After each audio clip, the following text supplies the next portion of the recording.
Olá! Hoje a gente vai mergulhar de cabeça num dos temas mais complexos e, ao mesmo tempo, mais capazes de transformar a vida de alguém: o perdão. E para nos guiar, vamos usar a obra profunda e muito clara de Hayley Sattrum, Perdão, refletindo a misericórdia de Deus. A gente vai fazer uma análise completa, olhando a base teológica, os desafios na prática e, o mais importante, de onde vem a força para conseguir perdoar.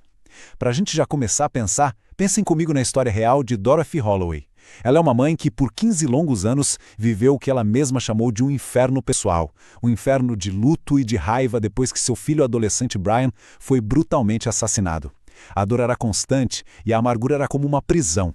Mas depois de uma jornada espiritual muito longa e difícil, algo mudou completamente no coração dela.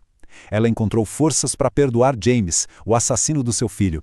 E hoje, ela não só o perdoou, mas o visita na prisão regularmente, o chama de filho em Cristo e participa ativamente da caminhada de fé dele. A história da Dorothy nos confronta, né? Nos choca e joga pra gente uma pergunta fundamental que vai ecoar em toda a nossa análise. Como é que um perdão tão radical, tão contrário a todos os nossos instintos de justiça e de autopreservação é minimamente possível?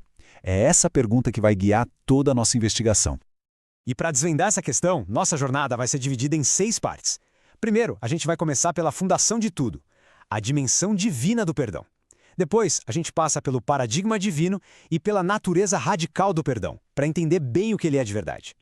Aí o foco muda para a prática, com a preparação interior e a prática relacional. E a gente fecha com a fonte de tudo isso, a capacitação divina. Ou seja, a gente vai do porquê teológico até o como prático. Então vamos lá, vamos começar essa jornada. Iniciando então nossa primeira sessão, a ideia central que a Sattrum nos apresenta é a seguinte: a nossa capacidade de perdoar os outros é diretamente proporcional à nossa alegria em sermos perdoados por Deus. Parece uma frase simples, né? Mas as implicações disso são gigantescas. É muito difícil, se não impossível, oferecer um perdão de verdade quando a gente perde de vista o tamanho da graça de Deus na nossa própria vida. O perdão, portanto, não começa com um olhar para o lado, para a ofensa que a gente sofreu. Ele começa com um olhar para cima, um olhar vertical, para o caráter daquele que nos perdoou primeiro. Antes da gente querer analisar a dívida que o outro tem conosco, a gente precisa parar e contemplar a nossa própria dívida, que era impagável e que foi totalmente cancelada. E olha só que interessante essa citação aqui de John Newton. Ele era um ex-traficante de escravos que, depois de se converter, escreveu aquele hino que todo mundo conhece, Amazing Grace, ou Maravilhosa Graça. Newton argumenta uma coisa que vai contra a nossa intuição.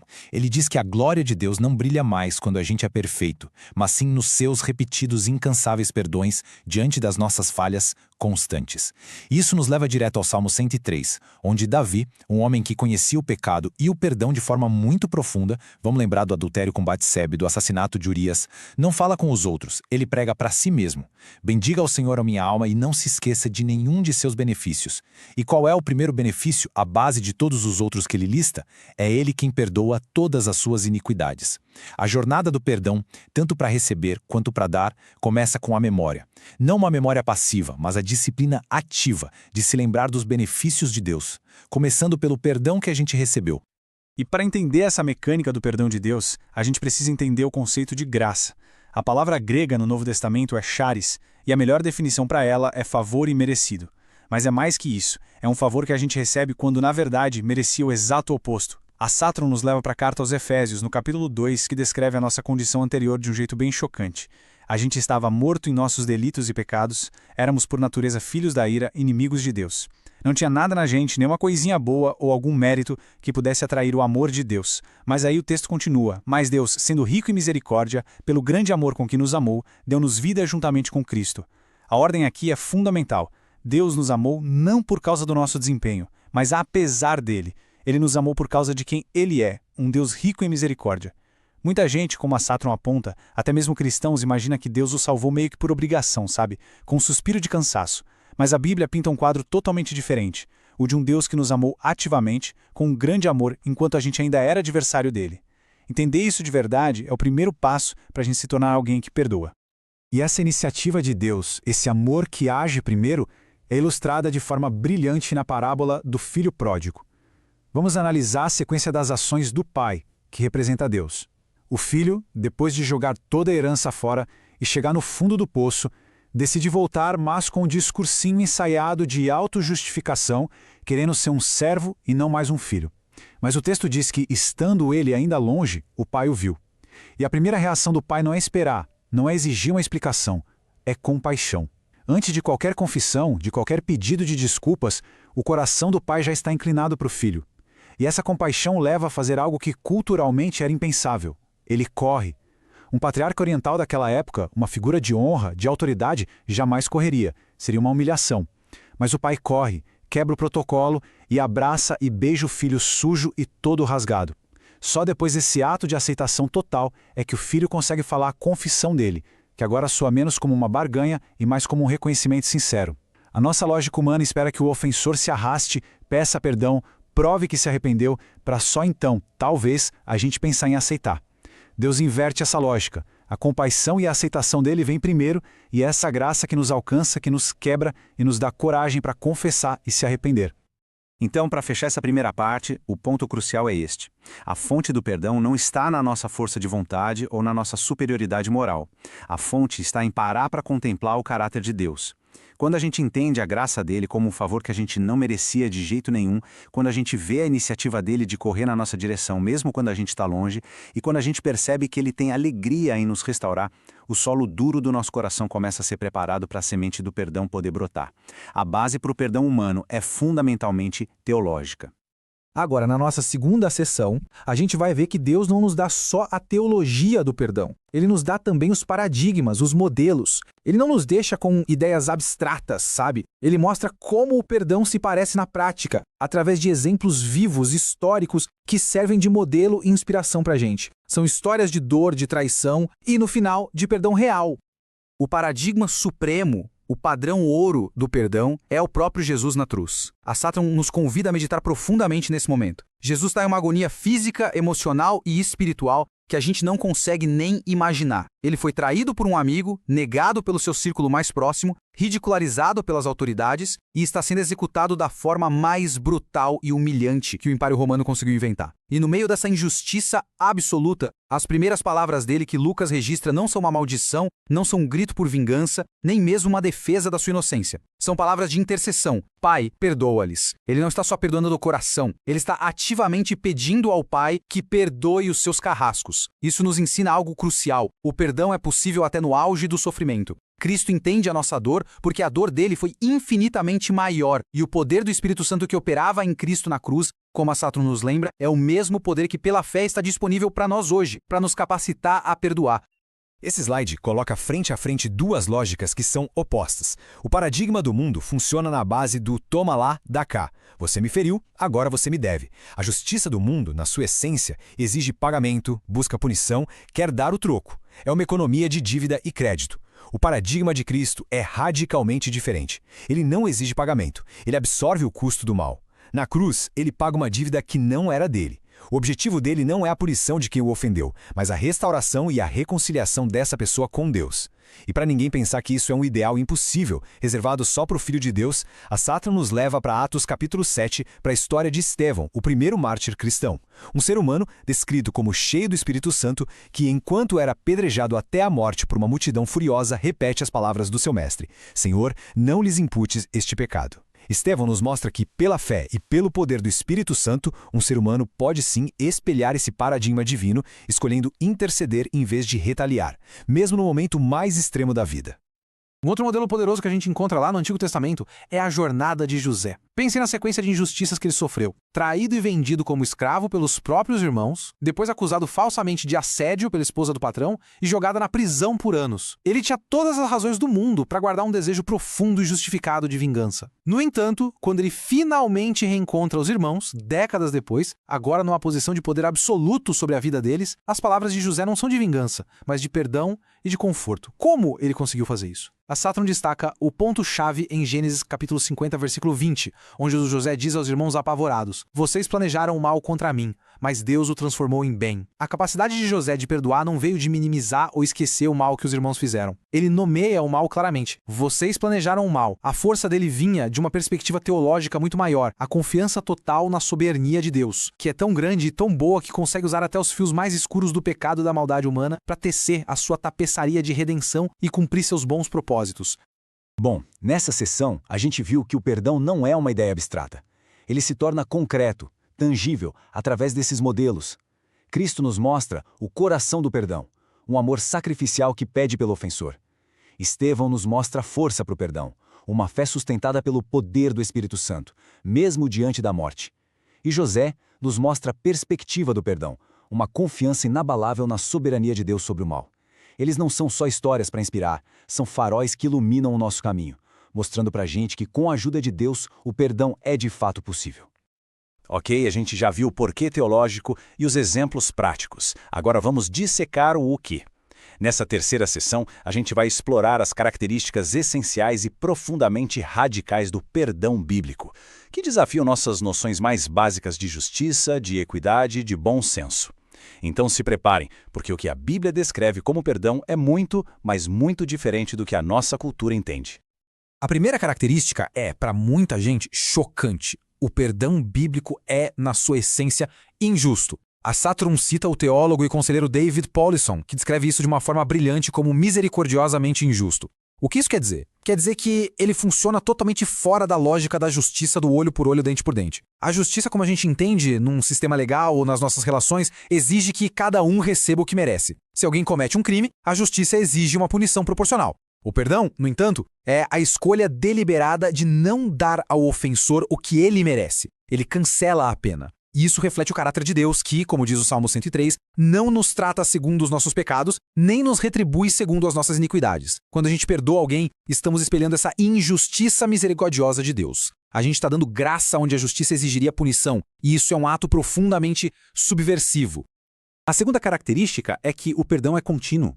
Em Mateus capítulo 18, o apóstolo Pedro chega perto de Jesus, provavelmente se achando muito generoso e espiritual, e pergunta: Senhor, até quantas vezes meu irmão pecará contra mim e eu lhe perdoarei? Até 7 vezes? Na tradição rabínica da época, perdoar 3 vezes já era o máximo da piedade. Pedro, ao sugerir 7, que é um número que simboliza a perfeição, estava se oferecendo para ir muito além do esperado. E a resposta de Jesus é desconcertante. Não te digo que até 7, mas até 70 vezes 7.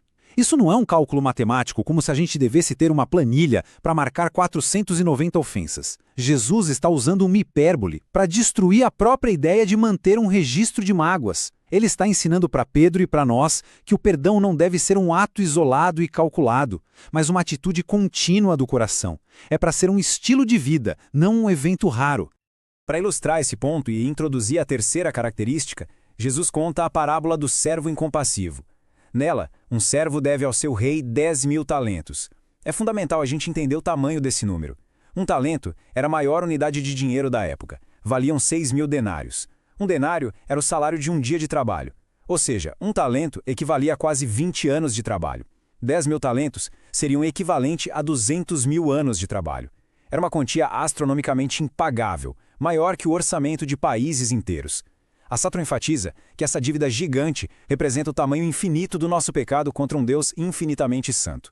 É uma dívida que a gente nunca poderia pagar, não importa quanto tempo ou esforço a gente dedicasse. E o rei, movido por compaixão, faz o impensável. Ele perdoa a dívida inteira, cancela tudo. Isso nos mostra a terceira característica. O perdão é o cancelamento de uma dívida. Só que a história toma um rumo sombrio.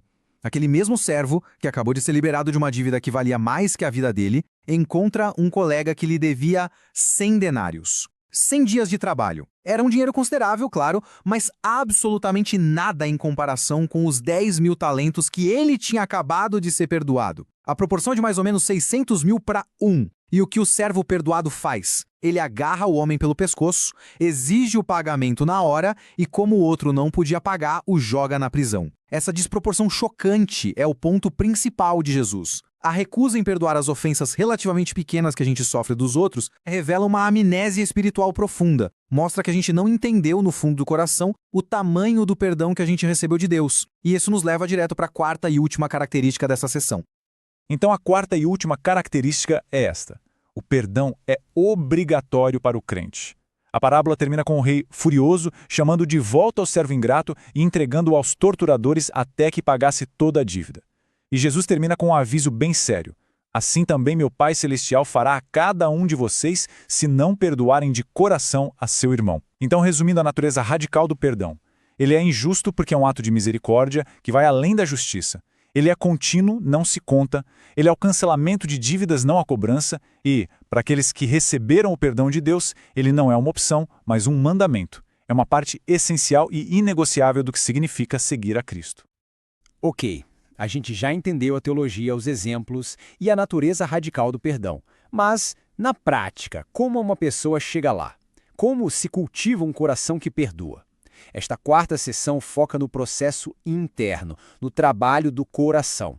A Sattrum argumenta de forma muito convincente que o perdão não acontece do nada. Ele é o fruto de um coração que foi deliberada e intencionalmente preparado. É um trabalho espiritual que vem antes de qualquer ação externa. E a Sattrum nos dá passos práticos e bíblicos para essa preparação. Primeiro, fixar a mente em Cristo. A carta aos Colossenses, no capítulo 3, nos manda manter nossas mentes nas coisas do alto, não nas coisas da terra. O que é isso? É uma mudança deliberada de foco.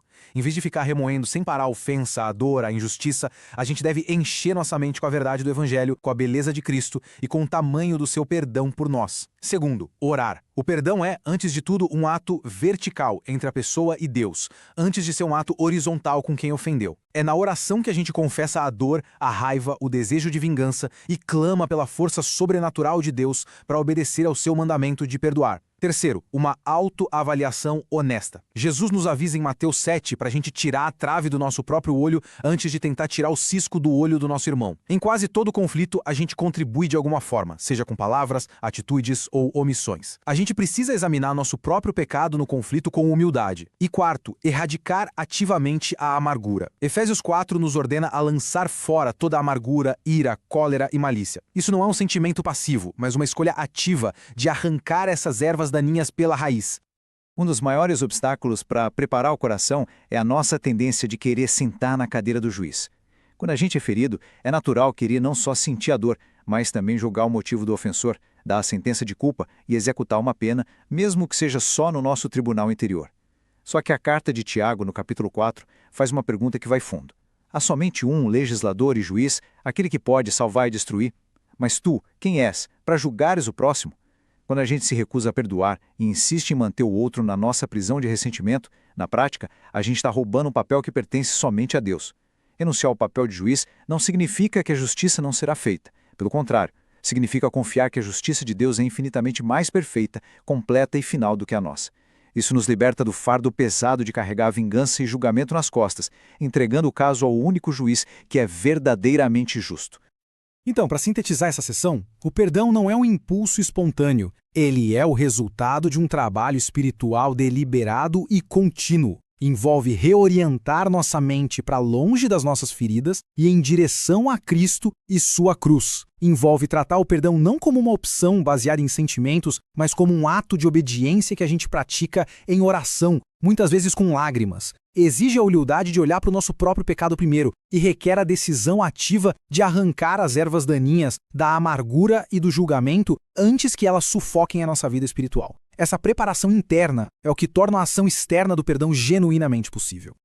Com o coração preparado, a gente entra na arena complexa dos relacionamentos. Como é que essa decisão interna de perdoar se transforma em ações concretas? Esta quinta sessão aborda a aplicação prática do perdão, lidando com questões cruciais como confronto, reconciliação e os cenários mais difíceis onde o arrependimento não acontece. Agora, este slide traz uma das distinções mais importantes, práticas e libertadoras que a Sattrum faz na obra dela. A diferença fundamental entre perdão e reconciliação. O perdão, como a gente viu, é uma decisão interna, um ato do coração diante de Deus. É cancelar a dívida, renunciar ao direito de vingança, é um mandamento unilateral e incondicional. Somos chamados a perdoar sempre, não importa a atitude de quem nos ofendeu. Já a reconciliação, por outro lado, é a restauração do relacionamento e da confiança. Ela é um processo relacional, é bilateral, precisa de dois para acontecer. Ela depende de fatores como o arrependimento genuíno do ofensor, a confissão, a mudança de comportamento e a reconstrução gradual da confiança. Portanto, a reconciliação é condicional e nem sempre é possível, ou mesmo sábia. Em situações de abuso, por exemplo, perdoar o abusador é um mandamento que liberta a vítima do fardo da amargura, mas buscar a reconciliação sem arrependimento verdadeiro e garantias absolutas de segurança seria imprudente e perigoso. É possível perdoar completamente e ainda assim manter uma distância segura.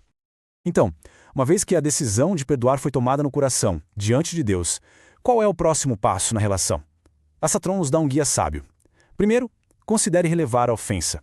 Provérbios 19:11 diz que a glória de uma pessoa é passar por cima da transgressão. A primeira carta de Pedro, no capítulo 4, nos lembra que o amor cobre multidão de pecados.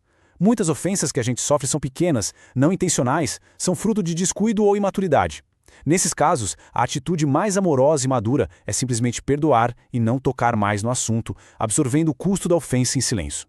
No entanto, em segundo lugar, tem momentos em que o confronto é necessário. Quando? Quando o pecado está causando um dano duradouro e contínuo ao relacionamento, à pessoa ou à comunidade. Ou quando é um pecado sério que está prejudicando o próprio ofensor e desonrando a Deus. Terceiro, se o confronto for necessário, o objetivo deve ser sempre a restauração, não a humilhação. Mateus 18:15 instrui: vai e mostre-lhe o seu erro, entre você e ele a sós. Se ele o ouvir, você ganhou seu irmão. O objetivo não é vencer uma discussão ou provar que se está certo, mas ganhar a pessoa de volta para um relacionamento saudável. Essa é talvez a pergunta mais dolorosa e comum. O que fazer quando a gente confronta com amor, mas o ofensor se recusa a admitir o erro, não demonstra arrependimento, ou talvez até piora a situação e ataca de volta? Nesse ponto, a reconciliação se torna impossível. E agora? A Satron nos leva de volta aos ensinamentos mais radicais de Jesus em Lucas capítulo 6. Amem os seus inimigos, façam o bem aos que os odeiam, abençoem os que os amaldiçoam, orem por aqueles que os maltratam. E ao apóstolo Paulo, em Romanos 12, não se deixem vencer pelo mal, mas vençam o mal com o bem. Mesmo quando a reconciliação está fora de alcance, o mandamento de perdoar no coração e de ativamente buscar o bem do ofensor, através da oração, de atos de bondade quando possível, permanece. Esse é o chamado mais contracultural e sobrenatural de todos. Amar ativamente mesmo quando o amor não é retribuído e o perdão não é recebido, refletindo o próprio amor de Deus por nós. Resumindo, a prática do perdão nos relacionamentos é cheia de detalhes e exige muita sabedoria. Requer que a gente mantenha firme a obrigação interna de sempre perdoar no coração, liberando a dívida diante de Deus. Mas também exige sabedoria e discernimento na esfera relacional. A gente precisa de discernimento para saber quando é melhor relevar uma ofensa em amor e quando é preciso confrontar com amor. A gente precisa de coragem para ter conversas difíceis com o objetivo de restaurar. E a gente precisa de uma perseverança sobrenatural para continuar amando e orando mesmo por aqueles que se recusam a se reconciliar, confiando o resultado e a justiça final a Deus. E a gente chega à nossa sessão final, e ela é a mais crucial de todas, porque tudo que a gente discutiu até agora, perdoar 70 vezes 7, amar os inimigos, absorver o custo do mal, vencer o mal com o bem, parece sobre-humano. E a verdade bíblica é que é sobre-humano mesmo. Sozinhos com nossos próprios recursos, a gente não consegue fazer isso de forma consistente e genuína. Esta sessão foca em como essa tarefa que parece impossível se torna possível pela graça e pela ajuda ativa de Deus. A equação para o perdão sobrenatural está aqui, na segunda carta de Paulo aos Coríntios, capítulo 12. O apóstolo fala de um espinho na carne que o atormentava. Ele implorou a Deus 3 vezes para que tirasse isso dele. A resposta de Deus não foi remover a fraqueza, mas dizer: a minha graça te basta, porque o meu poder se aperfeiçoa na fraqueza. A reação de Paulo a essa revelação é incrível. Ele diz: de boa vontade, pois, me gloriarei nas minhas fraquezas, para que em mim habite o poder de Cristo. O que isso nos ensina sobre o perdão? Nossa incapacidade de perdoar, nossa fraqueza, nossa raiva, nossa dor que não passa, não são o fim da história. Elas são o palco, o ponto de partida onde o poder de Deus pode se manifestar de forma mais gloriosa. Quando a gente chega no fim das nossas próprias forças e clama: Deus, eu não consigo perdoar, é exatamente nesse ponto de rendição que Ele pode começar a operar o seu poder através de nós, nos capacitando a fazer o que para nós é impossível. E Deus não nos deixa no escuro, tentando adivinhar como Ele ajuda. A Satron detalha as fontes específicas de auxílio divino que estão disponíveis para a gente nessa luta. Primeiro, a simpatia de Jesus. Hebreus 4 nos diz que não temos um sumo sacerdote que não possa se compadecer de nossas fraquezas, porque ele mesmo foi tentado em tudo, mas sem pecado. Ele sofreu traição, injustiça e uma dor que a gente nem imagina. Ele entende a nossa luta. Segundo, o conforto de Deus Pai. 2 Coríntios 1 o chama de Pai das misericórdias e Deus de toda consolação, que nos conforta em todas as nossas aflições para que a gente possa confortar outros. Terceiro, o descanso de Cristo. Em Mateus 11, Jesus faz um convite: vinde a mim, todos os que estáis cansados e sobrecarregados, e eu vos aliviarei. A amargura e o ressentimento são fardos pesadíssimos. Cristo nos oferece alívio e descanso ao entregarmos esse peso a Ele. E quarto, a perspectiva da vitória final. Apocalipse 21 nos dá a certeza da eternidade, onde Deus enxugará de seus olhos toda a lágrima. A esperança dessa justiça e restauração final nos dá força para perseverar nas batalhas de hoje. Portanto, a mensagem final é de esperança. A tarefa de perdoar pode parecer um pico impossível de escalar, mas a gente não é deixado sozinho no acampamento base, olhando para cima em desespero. A gente é equipado para a escalada. Temos o poder do Espírito Santo que opera exatamente na nossa fraqueza. Temos a empatia de um Salvador que caminhou no nosso lugar e sofreu mais do que nós. Temos o conforto de um Pai que nos sustenta na nossa dor. E temos a certeza de uma esperança eterna, que coloca nossas dores atuais na perspectiva correta. A gente não é apenas ordenado a perdoar, a gente é capacitado por Deus para fazer isso. Para concluir, vamos agora sintetizar o que aprendemos e pensar nos próximos passos práticos para aplicar essas verdades na nossa jornada contínua. Nossa jornada nos mostrou que o perdão é um caminho que começa em Deus e na meditação sobre o seu perdão por nós. A gente viu a natureza radical dele, que desafia a lógica do mundo. Entendemos a necessidade de preparação interior, cultivando um coração disposto. Exploramos a sabedoria que é exigida na prática relacional. E, acima de tudo, concluímos que esta é uma maratona de fé, não uma corrida de 100 metros. E ela é sustentada do início ao fim, não pela nossa força, mas pela graça divina. E a jornada não termina aqui. A Satro, na sua obra, oferece passos práticos para a gente continuar crescendo. Primeiro, releia e memorize as passagens bíblicas que foram apresentadas.